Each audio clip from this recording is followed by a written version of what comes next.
Jésus étant le médiateur et la médiation, il a, dans le cadre de cette médiation, trois fonctions qu'on peut appeler les fonctions médiatrices de l'alliance, puisque être médiateur, je le répète, c'est conclure une alliance.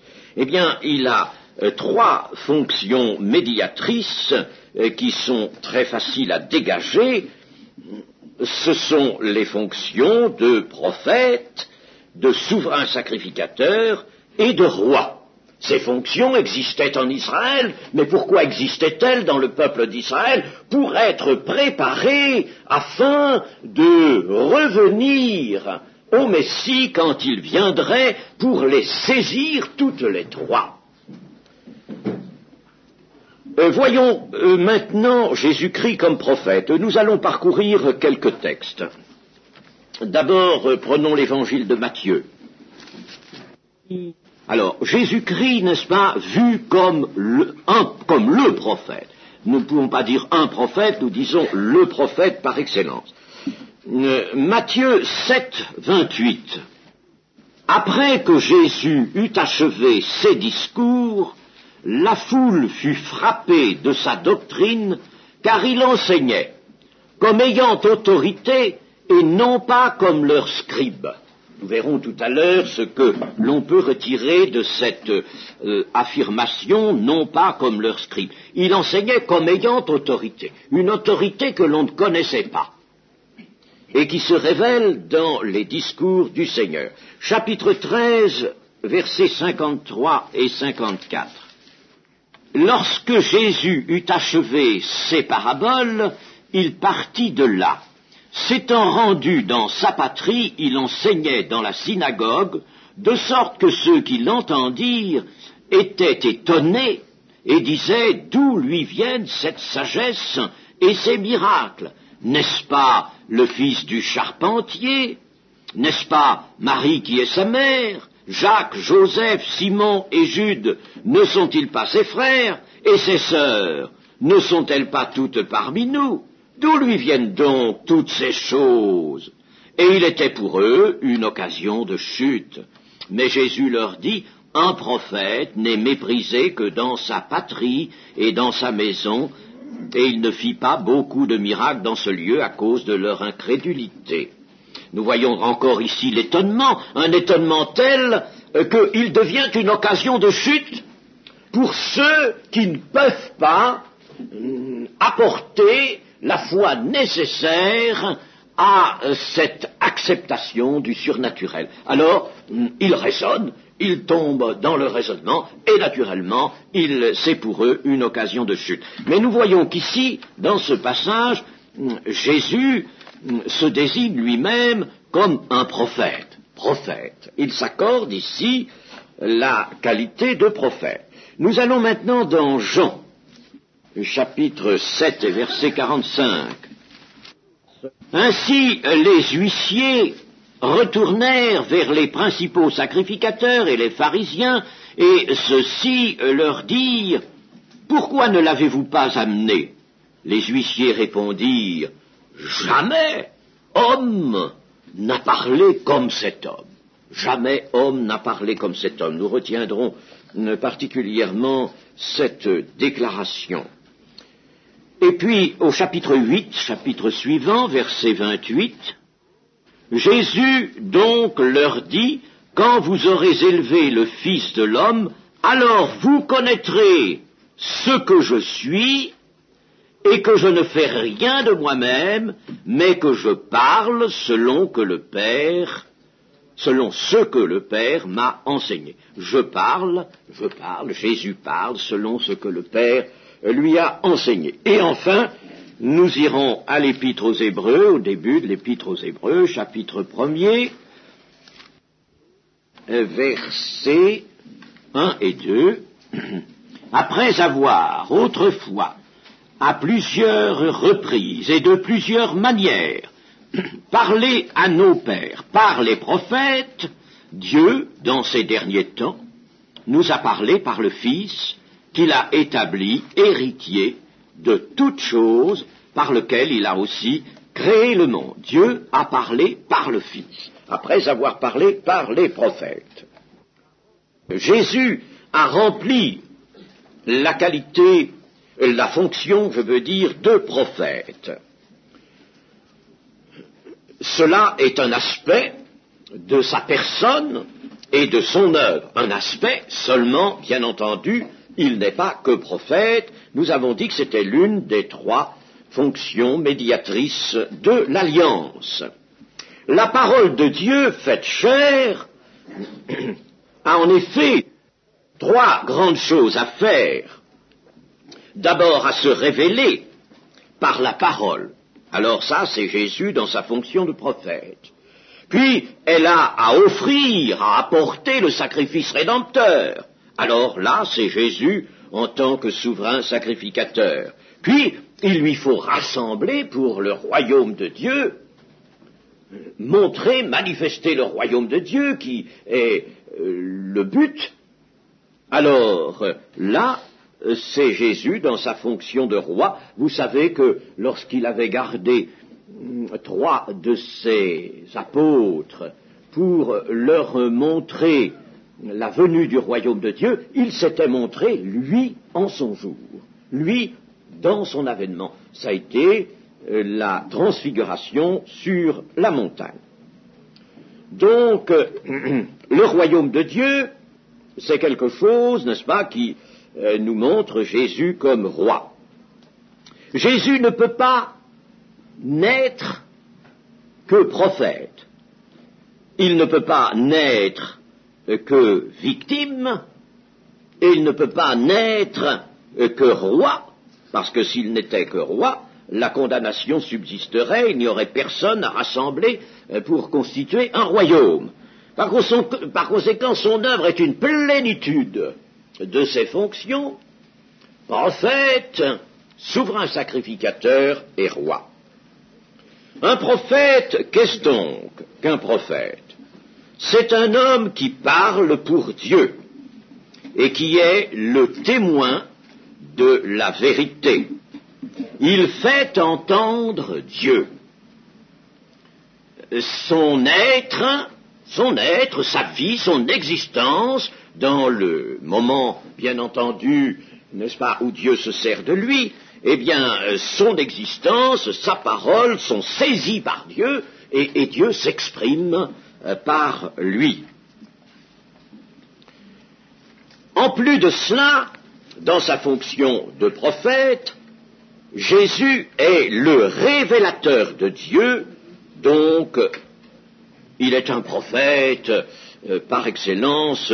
Lui-même, Jésus, a parlé de Jean-Baptiste en disant plus qu'un prophète, alors que pourrions-nous dire de Jésus, n'est-ce pas, plus qu'un prophète, bien entendu, le prophète par excellence. Le crucifiement d'un innocent était une chose qui avait été déjà vue. Mais en ce qui concerne le Seigneur, en ce qui concerne son crucifiement, il fallait que l'on puisse y discerner la rédemption. C'est un crucifiement comme il y en a eu d'autres, mais le sien, n'est-ce pas, dans le sien, il y aura l'acte de l'expiation et par conséquent de la rédemption, du rachat. Et pour cela, pour que l'on puisse discerner, pour que l'on sache, il faut que le crucifiement soit précédé d'un enseignement. Les caractères généraux de l'enseignement de Jésus sont les suivants. Nous les verrons assez rapidement. Certains, l'humilité. Je terminerai ce matin par cela, l'humilité. La profondeur, la simplicité de forme, la concision, que j'aime souvent souligner, la concision, la puissance, et puis le fait que son enseignement demeure inépuisable, une source inépuisable. Ça, c'est surnaturel. Voilà, n'est-ce pas, les caractères que l'on peut reconnaître à l'enseignement du Seigneur Jésus. Alors, au cours de l'Église, hélas, Et c'est ça qu'il faut voir, chers amis, il ne faut pas se laisser leurrer aujourd'hui, ou alors, n'est-ce pas, vraiment, on n'a rien saisi de l'Évangile. Se laisser leurrer, n'est-ce pas, par des rapprochements factices avec les religions du christianisme, religions traditionnelles, parce que ces religions, que sont-elles? Elles sont des doctrines, elles sont des théologies, elles sont des traditions, elles sont tout cela, et ces doctrines, ces traditions diversifient, compliquent, altèrent l'enseignement du maître. C'est pourquoi la position du chrétien évangélique, c'est celle d'un retour à la source, à l'évangile lui-même. N'écoutons par conséquent que Jésus. Jésus qui enseigne est lui-même la vérité. Il est la vérité. Comme le médiateur est également la médiation, Jésus est le chemin, la vérité et la vie. Tout cela se trouve en lui, en sa personne. Attendre et chercher une doctrine, non.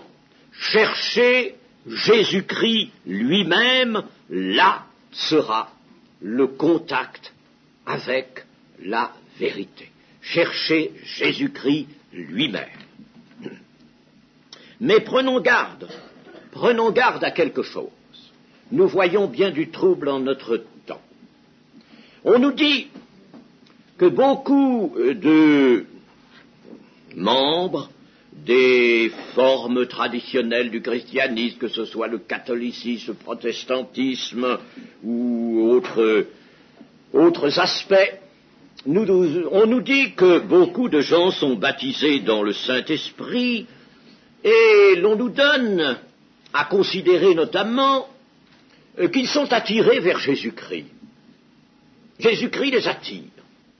Ah, c'est un fait nouveau, nous dit-on, voyez-vous, l'Évangile, et puis Jésus-Christ les attire. Et quand on s'approche un petit peu de ces gens qui, nous dit-on, sont attirés par Jésus-Christ, on trouve là, n'est-ce pas, des gens qui sont surtout manœuvrés par leurs propres sentiments. Ce sont des sentimentaux, ce sont des gens surtout très sensibles du côté de l'âme, ce sont des gens qui sont à la recherche, selon le temps, selon d'ailleurs, n'est-ce pas, une sorte de phénomène qui se voit sur toute la terre, ils sont à la recherche d'une mystique. Et alors, nous pouvons dire, n'est-ce pas, attention, il ne suffit pas d'avoir pour Jésus-Christ une attraction par les sentiments. Elle peut exister, cette attraction, sans qu'il y ait du tout la foi, sans que la foi se soit mise à l'œuvre. On peut ressentir une attraction sans être pour autant converti. Alors je ne dis pas que cette attraction soit elle-même à rejeter, mais il faut aller plus loin. Mais c'est là qu'il faut dire à ces gens, mais ne vous arrêtez pas à ça, ce n'est qu'un commencement que vous avez là.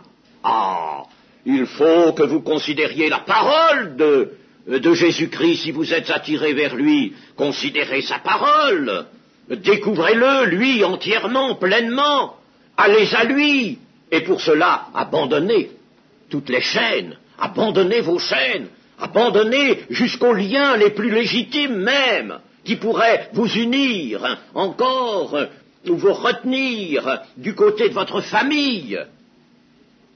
Le Seigneur l'a dit, et par conséquent, bien plus encore les liens que vous pourriez avoir avec la religion dans laquelle vous vous trouvez encore.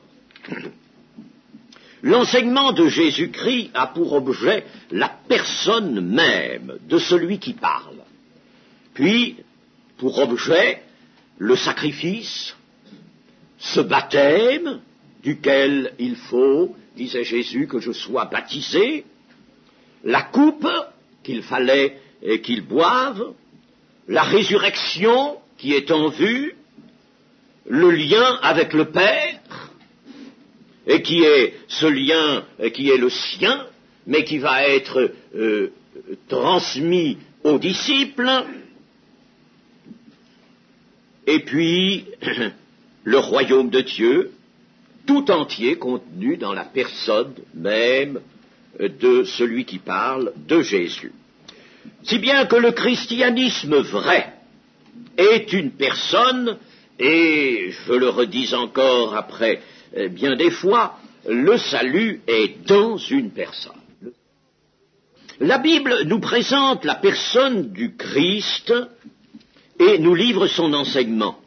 La doctrine est contenue dans ce livre saint, la Bible, mais avant la Bible, au-dessus de la Bible, au-dessus de la doctrine, il y a la réalité vivante du Christ Jésus.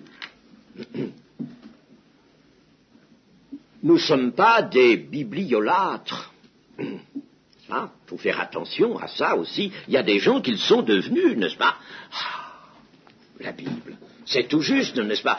Si on ne va pas, n'est-ce pas, en faire l'objet d'une idolâtrie, d'une adoration, il y a bien des... Bon, évidemment, le catholicisme n'est pas à une idolâtrie près, n'est-ce pas? Mais il est arrivé à des moines de prendre une Bible naturellement de grande dimension, plus grande que celle-là, n'est-ce pas? Une grande qui se voit bien, avec beaucoup d'enluminure, et puis de la promener en procession au milieu des cierges, n'est-ce pas? Et puis de chanter des cantiques derrière, hein? Voyez-vous, pour cela, pour donner... Tout au moins c'était dans l'intention, un démenti à l'action évangélique qui se déroulait en ce même lieu, n'est-ce pas? Eh bien, indépendamment de cette idolâtrie grossière, il peut y avoir une idolâtrie peut-être plus raffinée, de laquelle il faut se dégager, n'est-ce pas? Ce n'est pas le livre que nous adorons, c'est par le livre. Le livre est une voix. Nous savons que toute parole est inspirée de Dieu, bien entendu, et nous le savons encore plus et encore mieux si nous ne faisons pas de la Bible un sujet d'adoration. La Bible nous fait connaître le Christ par le témoignage inspiré de ses écrivains, des apôtres notamment. La doctrine qui y est exposée a pour objet de guider notre pensée, a pour objet d'informer notre foi, de préciser l'objet de notre foi. Notre foi, n'est-ce pas, est quelque chose qui s'élance, mais s'il n'y a pas la Bible, s'il n'y a pas le Saint-Livre, n'est-ce pas, notre foi va errer et peut-être saisir de mauvaises choses. Non, là, n'est-ce pas, elle aura ses véritables objets. Et puis, la Bible assigne des limites aux objets de la foi. On ne peut pas aller au-delà de ce qui est écrit. Mais en définitive, avec l'Esprit Saint, il faut arriver à connaître Christ, à connaître la personne de Christ. Lui seul, et par la personne de Christ, connaître Dieu le Père et se laisser dépouiller de tout ce qui voilerait le Christ et Dieu, et de tout ce qui nous détournerait de l'adoration en esprit et en vérité, et notamment ces misérables intermédiaires que sont les choses rituelles, n'est-ce pas, les actes rituels, les sacrements, ou tout ce que l'on peut trouver dans la tradition du christianisme, n'est-ce pas? Ce sont des misérables intermédiaires, des intermédiaires gênants dont on ne peut plus se satisfaire. Première épître de Paul à Timothée, chapitre 3. Paul écrit ceci.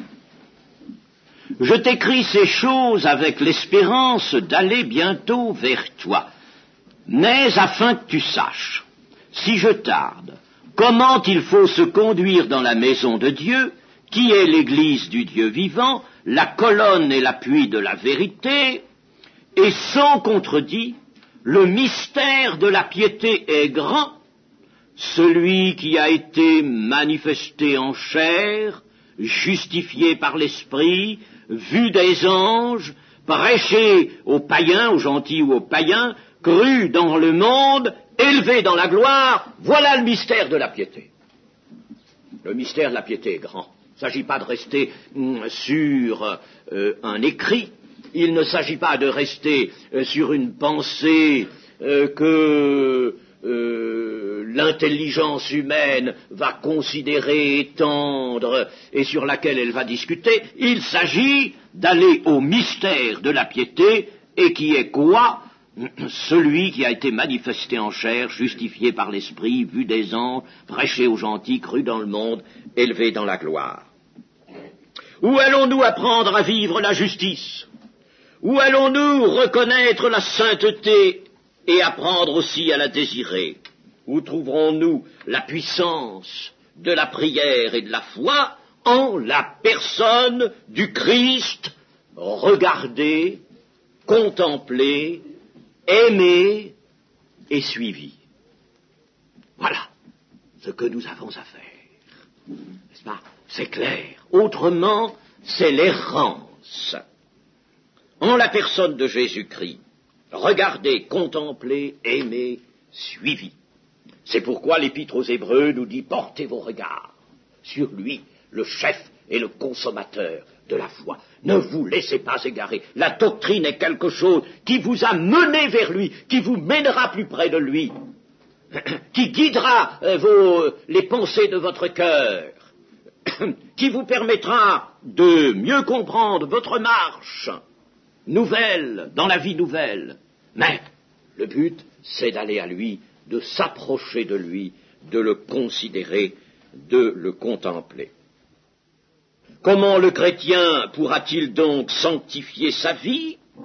Dans la communion au Père et au Fils. Quelle est l'espérance du chrétien? L'Écriture nous le dit. Christ en vous, l'espérance de la gloire. Jamais, vous voyez, la Bible nous a dit attention, n'est-ce pas, vous allez trouver là les éléments d'une théologie, d'une doctrine, vous allez vous-même philosopher sur tout cela, vous allez réfléchir, vous allez pouvoir même rédiger une dogmatique. Non, jamais, n'est-ce pas, Christ en vous, l'espérance de la gloire. Voilà, n'est-ce pas, comment la Bible nous guide, et elle nous guide bien, puisqu'elle est inspirée. Qui va ressusciter le croyant? C'est-à-dire l'homme qui aura persévéré jusqu'à la fin, qui aura subsisté par la foi. Je le ressusciterai au dernier jour. Je le ressusciterai. Christ. Qui va juger le monde? Christ. Celui qui a le Fils, et ça, cela nous est donné comme le témoignage de Dieu lui-même, celui qui a le Fils a la vie, celui qui n'a pas le Fils n'a pas la vie, même s'il a beaucoup de connaissances et de doctrines. Celui qui a le Fils a la vie, avec tout ce que comporte la vie nouvelle. Si j'ai le Christ, j'ai tout de la vie nouvelle, absolument tout de cette vie. Nous n'avons pas lu, parce que je n'ai pas poursuivi la lecture dans Hébreux 1, nous n'avons lu que les 2 premiers versets, mais le verset 3 nous dit que Jésus est l'empreinte du Père. Si bien que, si Jésus est l'empreinte du Père, l'enseignement de Jésus est aussi l'empreinte de sa personne et par conséquent l'empreinte de Dieu. Nous trouvons dans l'enseignement de Jésus, nous découvrons sa personne et nous découvrons la personne de Dieu. Ainsi, l'enseignement, le véritable enseignement, l'enseignement que le Seigneur Jésus nous a donné et que le Saint-Esprit a consigné dans le Saint Livre, l'enseignement de Jésus n'est qu'une communication de Jésus-Christ. La communication du Saint-Esprit, n'est-ce pas? La communication de Jésus-Christ, de sa vie, de ses perfections. Tout autre enseignement n'est jamais qu'une philosophie humaine, c'est ce qu'est la théologie en général, une philosophie humaine, n'est-ce pas, et tout enseignement de ce genre, tout enseignement théologique, donne des pierres à la place de pain. C'est l'enseignement de Jésus qui nous donnera le pain, le vrai pain descendu du ciel. La parole, d'une manière générale, sert à révéler les pensées. Et là, bien entendu, la parole du Seigneur va révéler la pensée de Christ. C'est ce que Paul nous dit dans les Corinthiens. Nous avons la pensée de Christ. Avoir la pensée de Christ dans sa vérité, dans sa réalité, dans tout son volume, dans toute sa clarté. Il a fallu que l'enseignement de Jésus puisse aboutir à cela. L'enseignement de Jésus, la parole de Jésus, donc, a révélé parfaitement la pensée de Jésus, c'est-à-dire la pensée de Dieu. On ne peut rien demander de plus ou de mieux à une révélation que de reproduire complètement, nettement, les choses cachées qu'elle a pour mission de faire connaître. Une révélation fait connaître des choses qui étaient cachées puisqu'elles n'étaient pas révélées, elles n'étaient pas données, livrées, n'est-ce pas? Eh bien, ce que l'on peut demander à une révélation, n'est-ce pas, c'est de faire connaître les choses qu'elle a mission de faire connaître, de les révéler, de les reproduire d'une façon certaine, complète.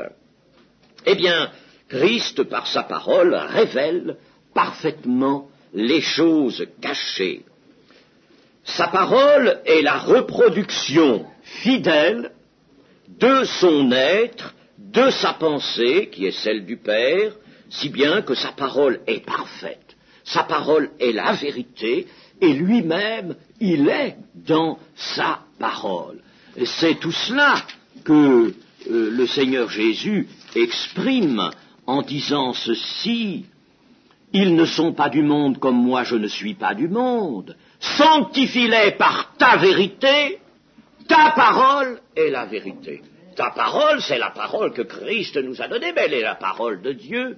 Ta parole est la vérité, parce qu'elle a révélé parfaitement. Alors nous irions, nous, chercher cette vérité révélée indirectement par une théologie qui a entendu mâcher tout cela intellectuellement. Nous irions chercher, en somme, des pierres à la place de pain. Ta parole est la vérité, sanctifie-les par ta parole. Jamais homme n'a parlé comme cet homme. Jésus parle en révélant avec perfection sa personne, sa vie, sa divinité, si bien que la parole de Christ est le langage parfait de l'amour divin. Je voudrais maintenant considérer l'un des grands caractères que j'ai énoncé au début, à savoir l'humilité dans laquelle se tient l'enseignement de Jésus-Christ. L'enseignement de Jésus-Christ est un enseignement humble. Et pourtant, nous venons de le dire, n'est-ce pas, le révélateur, cet enseignement révèle la pensée de Dieu dans son entier développement, dans sa clarté, et c'est un enseignement humble. C'est que du temps de Jésus, les docteurs étaient des gens qui s'attribuaient une haute dignité et qui ne pouvaient jamais parler selon l'humilité. Le ton de ces docteurs était celui de l'autorité humaine, despotique. Il fallait les croire, eux. Il fallait accepter leurs paroles. Ils parlaient, comme Jésus le leur a dit, du haut de la chair de Moïse. Ils étaient là juchés.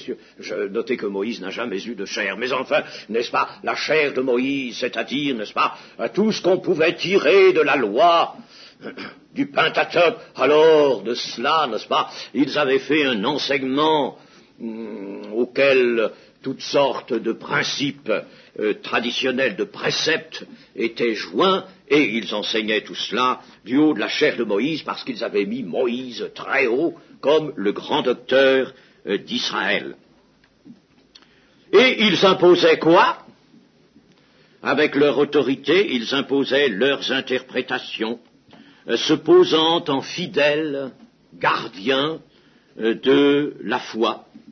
Ils avaient une éloquence, les scribes même, qui parlaient beaucoup, avaient une éloquence, n'est-ce pas? Et le peuple dira, mais d'où lui vient cette autorité?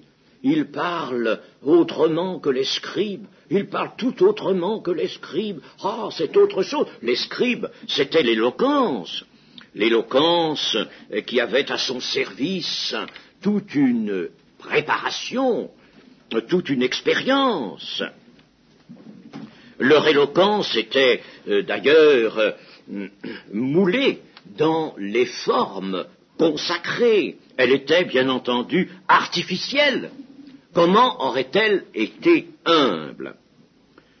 Et on peut dire que leur enseignement reflétait leur personne telle que nous la connaissons au travers même de ce que Jésus en a dit. Ces docteurs, les docteurs de la loi, voulaient inspirer le respect par leur longue robe, par leur phylactère, s'accordant à eux-mêmes une dignité qui les élevait au-dessus de tous. Quel contraste avec Jésus! Si j'ai dit ces choses, c'est parce que nous trouvons en effet dans l'Évangile ce grand contraste. L'avez-vous remarqué? Si Jésus dit ces choses, n'est-ce pas, c'est pour nous montrer le contraste. Le contraste avec lui, l'humble habitant de Nazareth, qui sort d'une échoppe de charpentier jusqu'à 30 ans, maniant les outils du charpentier. Il vient d'ailleurs d'un pays qui est méprisé. De Nazareth peut-il sortir quelque chose de bon? Il vient d'un pays méprisé. Il parle non pas dans les grands amphithéâtres, mais il parle au bord du lac, sur une montagne, dans les champs, au bord d'un puits. Rien dans son enseignement ne sent la recherche humaine. Rien. Il ne s'impose à personne. C'est l'autorité de sa parole qui impose quelque chose au cœur de ceux qui s'ouvrent, de ceux qui ont la foi, au cœur des humbles. Il est lui-même humble et tout de cœur. Il est humble. Sa parole est humble. Et c'est pourquoi il touche les humbles. Ah, chers amis, nous avons une belle leçon là, n'est-ce pas? Nous avons une belle leçon. C'est pas seulement, n'est-ce pas, très intéressant de reconnaître cela pour Christ et pour sa parole, mais nous, est-ce que notre parole est celle de l'humilité? Est-ce qu'elle est toujours humble, notre parole? Ah, mes amis, nous avons beaucoup de progrès à faire dans cette direction-là. Nous avons beaucoup de choses à réapprendre, à considérer avec l'intelligence spirituelle, avec la sagesse spirituelle, n'est-ce pas, et avec foi, pour n'avoir, nous, qu'un témoignage humble. Humble. Un témoignage empreint de cette véritable humilité qui n'est pas une qualité morale, mais qui est un don spirituel. L'humilité, la véritable humilité. Il est humble et il touche les humbles. Sa parole est franche et dépouillée de toute forme solennelle. Les sujets de ses paraboles, les sujets porteurs, les sujets directs de son enseignement par parabole, où les prend-il? Tout autour de ses auditeurs. Traverse-t-on un champ de blé? Eh bien, ce sera cela, ce sera la moisson. Est-on près d'un puits? Ce sera l'eau vive du puits. Traverse-t-on les vignes? Ce sera le cep et les sarments. Est-on devant des pêcheurs? Il s'agira de poissons, il s'agira de filets. Vous voyez, n'est-ce pas, cette simplicité. de l'enseignement du Maître. Nous prononçons quelquefois encore un mot que je n'aime pas, d'ailleurs, et ça correspond à une notion qui n'a absolument rien d'évangélique. C'est le mot de laïque. C'est un mot qui devrait être proscrit de notre vocabulaire. Il y revient, hélas. Et il y revient de l'extérieur. Il n'est pas venu, lui, de la Bible. Il n'y a pas de laïque ni de clerc. Il peut y avoir des ministères, certes, mais les ministères ne créent pas une caste. Ne crée pas un clergé. Ça, il faut s'en défendre absolument, parce que ça n'a rien d'évangélique. Le ministère s'impose par son exercice. Il s'impose par son exercice. Il s'impose par l'autorité surnaturelle de la parole de Dieu. Et par le Saint-Esprit qui va guider celui qui exerce un ministère vers les âmes, va lui donner tout le tact spirituel nécessaire pour faire du bien aux âmes. Voilà le ministère. Pierre dit bien, n'est-ce pas, que ceux qui exercent un ministère ne sont pas là ceux qui vont paître le peuple, là pour dominer sur lui, n'est-ce pas? Par conséquent, ce mot de laïque et cette notion de laïque sont absolument artificiels. Ça n'a absolument rien à voir dans la pensée évangélique. Alors, si jamais on parlait de laïque, eh bien, on serait obligé de considérer Jésus comme un laïque. Parce qu'il a parlé. Il a parlé non pas comme les docteurs. Il n'a pas parlé dans des formes. Il a parlé un langage simple, et ce langage, aujourd'hui, bien de nos pasteurs protestants l'appelleraient le langage d'un laïc. Il y a quelque temps, je rencontrais un grand pasteur protestant, et alors, me demandant ce que je faisais dans le mouvement de Pentecôte, je lui ai dit que j'étais pasteur. Qu'allais-je lui dire, n'est-ce pas? Je lui ai dit que j'étais pasteur. Ah, il me dit, c'est très bien. C'est très bien, c'est très bien. En somme, n'est-ce pas, on voit que dans le mouvement de Pentecôte, ils savent prendre des laïcs et les utiliser. Ça y est, j'étais catalogué laïque à côté de lui, n'est-ce pas? Lui, il était vraiment le pasteur. Et moi, j'étais le laïc.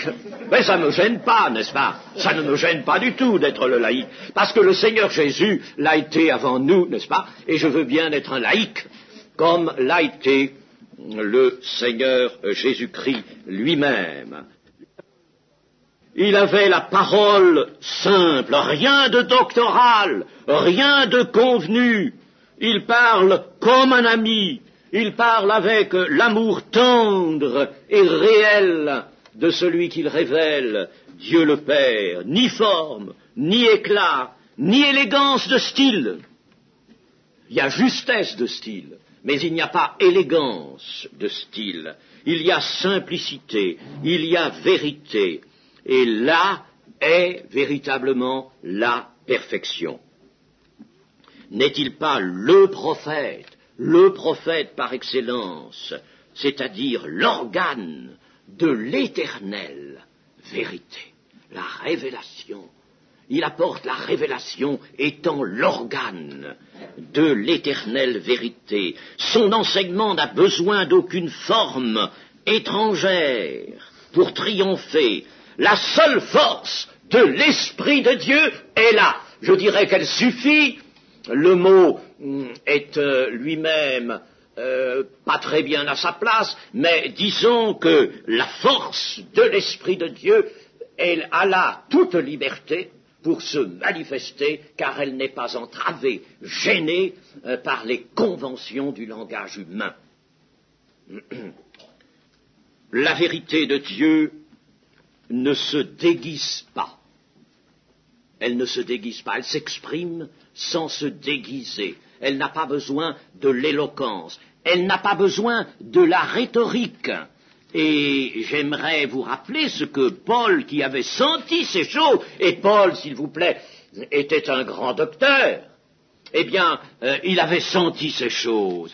Et voyons comment il s'exprimait dans la première épître aux Corinthiens, au chapitre 2. Au chapitre 2, verset 4. « Et ma parole Et ma prédication ne reposait pas sur les discours persuasifs de la sagesse, mais sur une démonstration d'esprit et de puissance, afin que votre foi fût fondée non sur la sagesse des hommes, mais sur la puissance de Dieu. Et si Paul peut dire ça de lui, de son enseignement, de sa proclamation de l'Évangile, que dire de Jésus-Christ? Il le sait de Jésus-Christ, et c'est pourquoi il le veut pour lui-même. Je disais que la parole de Dieu, la parole de Christ, n'a besoin ni de forme, ni d'éclat, ni d'élégance de style, mais elle est empreinte de simplicité et de vérité, et qu'en cela, nous lui reconnaissons la perfection.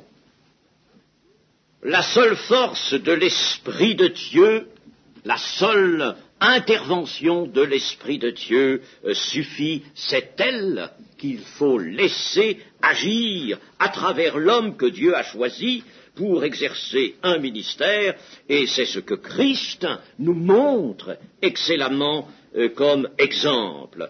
La vérité de Dieu ne se déguise pas de l'éloquence, elle ne se farde pas.